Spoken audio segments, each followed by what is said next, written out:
السلام عليكم ورحمة الله وبركاته، مرحبا بكم في فيديو جديد. كالعادة قبل ما نشاهد رسالة أمين قويري اليوم، عليك الاشتراك في القناة وتفعيل الجرس ليصل كل جديد القناة، وما تنساش أيضا بالضغط على زر لايك إذا أعجبك الفيديو. لقد عبر الدولي الجزائري أمين قويري عن أسفه الشديد على تضييعه لنهائيات كأس إفريقيا 2024، وذلك في رسالة وجهها لجماهير الخضر خاصة والشعب الجزائري عامة.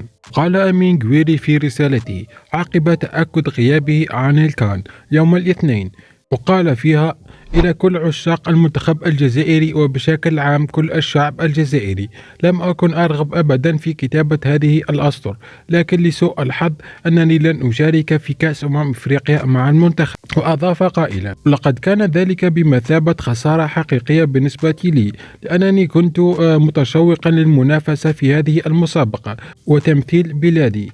وختم قويري في رسالة أطلقها عبر قصيدة ستوري على حسابه الشخصي على إنستغرام يوم الاثنين: سأكون أول الداعمين للسعادة، وأنا متأكد من أنهم سيجعلون شعبنا فخورا بهم.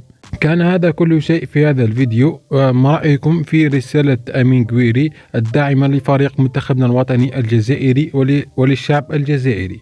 نلتقي في فيديوهات قادمة عن أخبار منتخبنا الوطني الجزائري.